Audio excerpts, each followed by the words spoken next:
Almost a week later, stone grape's ready. Put all the spikes on, toolbox arrives today. It's done, once I do all that. I've left it to cure. You can still slightly get a nail into it. I'm going to grease up each of these tines. Someone suggested that, thank you very much, before I put them in collars so they don't seize on in the next 15 years. That tapered edge slides into the collars, or the bushes, whatever you want to call them. Big nut goes on the end and draws that tapered edge to match the tapered edge of the inside of those collars.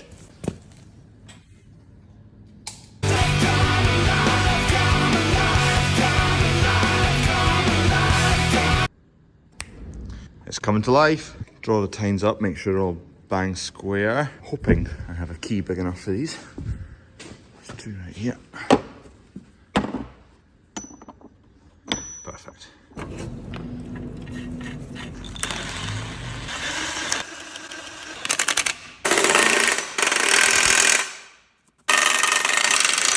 Just making sure the tines are all square. The collars are pretty bang on, but the tines are not completely consistent in their shape. So when you tighten them up, there's the odd one that sticks up or down, but if you turn it 180 degrees, it'll kind of bring itself down or bring itself up. Okay, there's fitters here today for the solar panels that are going in. So I think they're to be here for 3 days to get them all fitted up. They've got their fancy dancy man cage. That's a good one, a wee tray in it as well for all your tools. These are the actual panels in here. So once they get into the Mego, you can see a few of them there. There's 50 kilowatts of panels. I'm not exactly sure surface area wise what that equates to, but it's all going up there in kind of 5 different blocks. Going to slow them down a wee bit.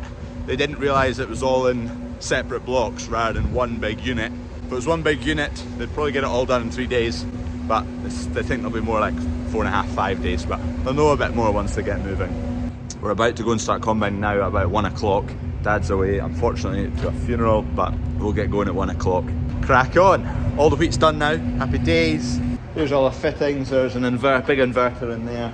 What the inverters do, we already have some solar panels on this roof of this shed. Traditional panels produce a DC current, so you need to transfer that to AC so it's usable. So that's what the inverters are for. A dog will appear.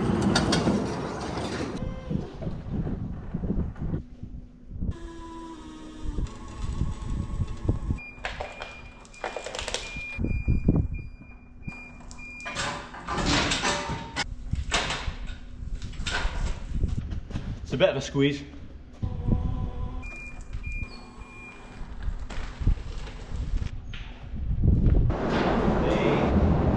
Okay, the tines are all tight.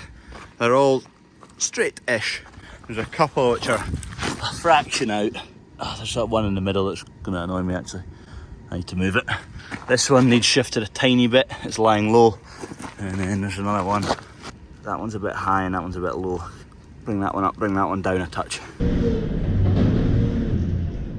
I've got one tine which won't draw right the way up into the collar, and I don't know if it's the tine or the collar. I'm going to swap them about because where it sits I can't get the impact gun in it to really draw it in. So I'm going to swap the tines around to figure out what it is.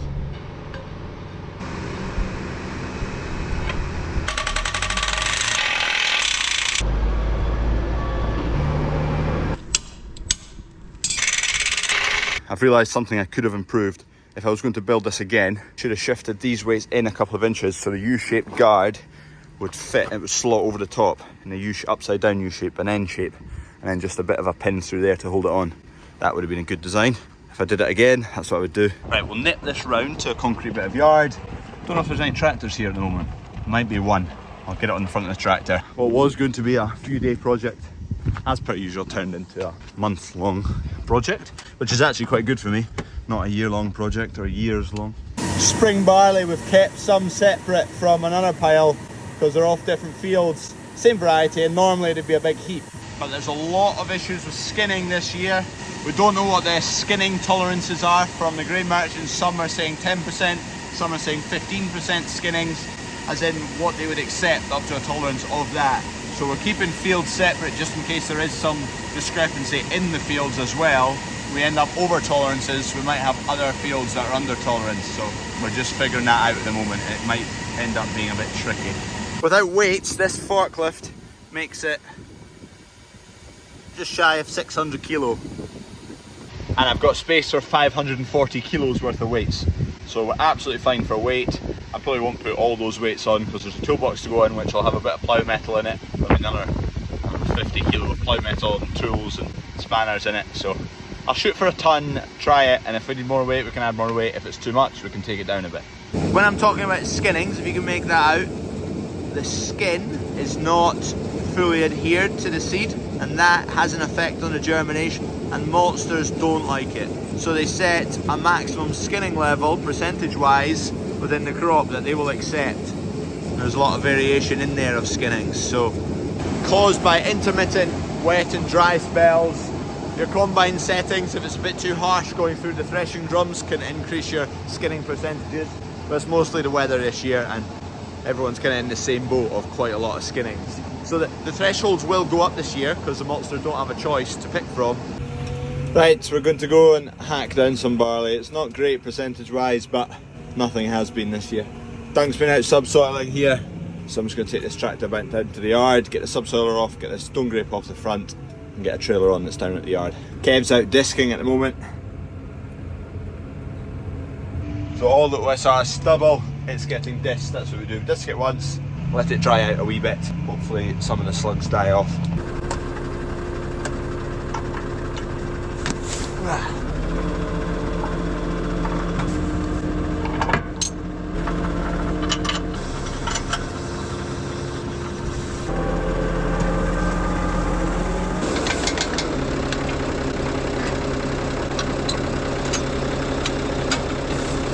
Won't need the water drums anymore. Some of you will know already, but those water drums were the added weight which I've built a new stone grape for, but they were temporary so we could still get some ploughing done with the new plough we bought. Sellers, the dealership we bought it through, it was quite funny. They put a few pictures on their Facebook page, new machinery going out, took a picture of it in the field. There's a few comments saying we need to sell a few more sandwiches in the farm shop to get a new stone grape. Anyway, it's built now, 6 months later. Trailer's in here, not that one, won't get much grain in there. You like it though? Well, I'll paint the Stewart trailer like that.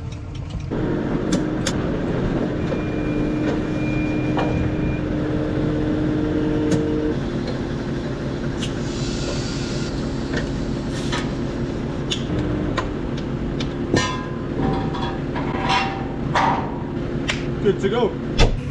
The spring barley just looks, whoa, rough. If you took a glance at it, you'd say it's not ready and it's miles off. But actually, that's all just the secondary tillers. The bulk of it is, you can see it's actually starting to cowp over a wee bit. We've just had to pick a point and go for it. Some of it's good, some of it's bad, but it's always going to be like that. So this is all hopingly destined for malting, if it makes the grade. So if you like your whiskies and your beers, that might become some. So just like the malt that I have got already for CrawfordsFarm Lager, which I'm still trying to figure out a name for, Bandit Lager possibly. It was last year's harvest, so it's been malted, it's ready to go. Invoices arrived today. Need to pay it, go and pick it up from the maltsters, then get it to the brewery and get some lager brewed. That'll be exciting, I'm looking forward to that. Don't get high on your own supply, they say. Well, I'm about to.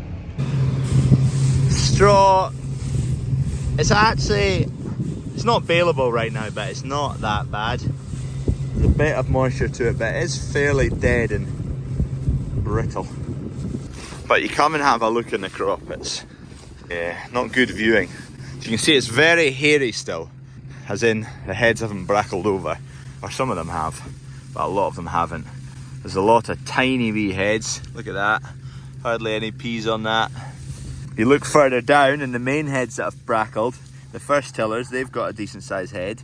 So that's what we're trying to make sure in combine, and we're giving up some of these wee things. We're not giving them up, they'll go in the combine and they'll get there, but they're not perfect. They're a bit more moisture in them, higher moisture content than these heads down here.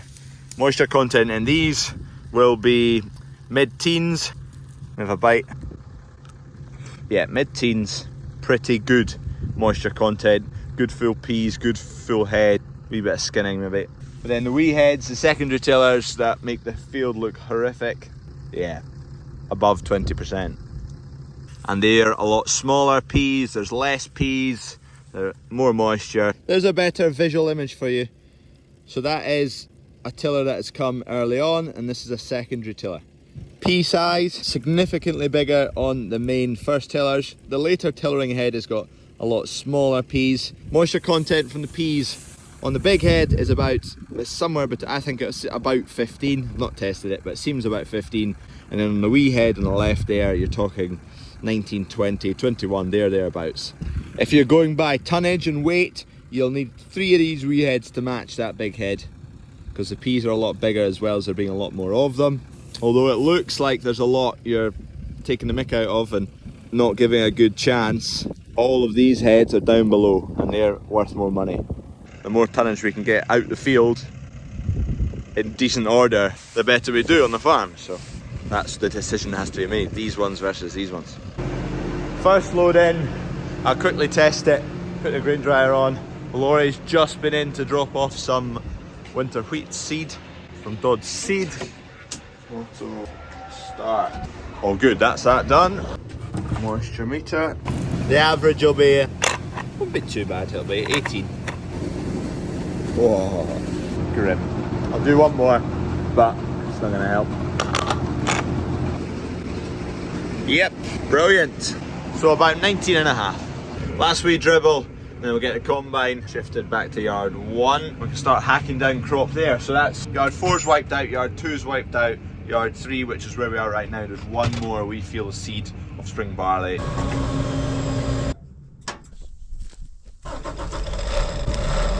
Since we put the header trolley here, this field's been disked, but anyway.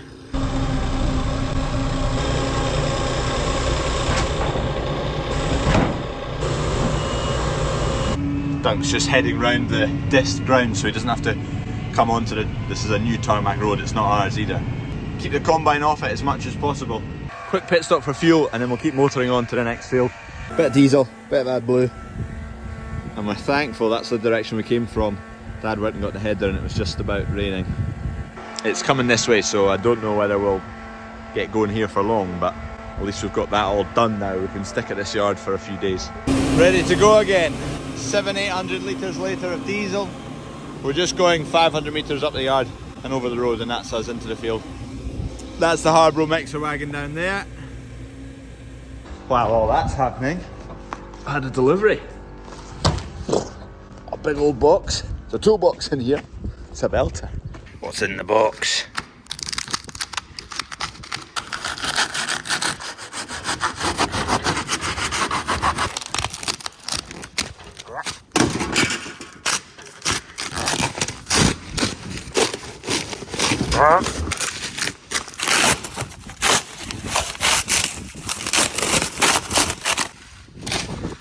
We're in a tool chest for the stone grape, made by Tough Boxes. Never had one before. Looked them up online, fired them a message. I said, oh, I quite like your Tough Boxes. Fancy sending me one for the stone grape, and they did. Absolute toppers. FOC, they're actually more designed around being like a storage chest for guys in the construction industry for keeping their tools safe. I found a website, I was looking online for toolboxes. They do 4 sizes, this is their smallest. I just thought it suited what I need it for. I'm not going to tell you this is the best tool chest in the world. I don't know. I've not tried all the tool chests. I've got this one. I'll mount it, see what it's like. Hopefully it does the job. There's also, they've given me a 10% discount code. I can't remember. I've not been told what it is yet, but it'll be there now if you fancy having a look. I had decided on this one. It's £135 and that includes VAT, so I thought it was actually pretty well priced. So this is their smallest one. It's got a single latch, hinges at the back. All the other ones have legs. These ones don't, because again, they're more of a thing that either sits in the back of your pickup or sits in your workshop that you can lock away your tools into. I'm using it slightly differently. That's the handle for the front, just because it'll package better without the handle on. Anyway, I need to go do some combining. Dad's back from dropping off the header.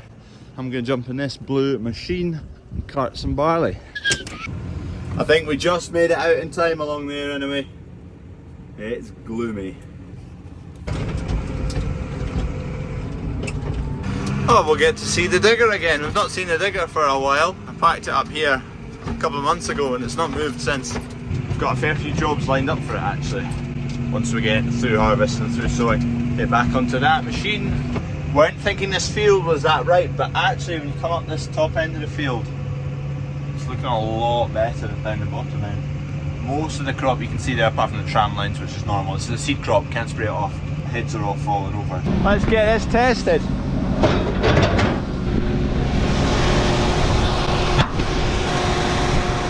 Looks alright. I've got a moisture meter here, so I'll test it and see. Coming out of the auger okay. What's it like for skinnings? Still a few. Still quite a bit of skinnings. Bearing in mind this is off the end rig, so it'll be slightly worse than the body of the field. You know what, this might be alright. Let's find out. What do I know? 21.7.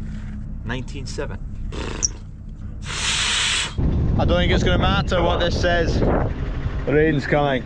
See the spots already? Another day of cutting for 2 hours. Ah, flippin' heck. And just like that, game over again. Ah, Jesus. We'll get this handle on.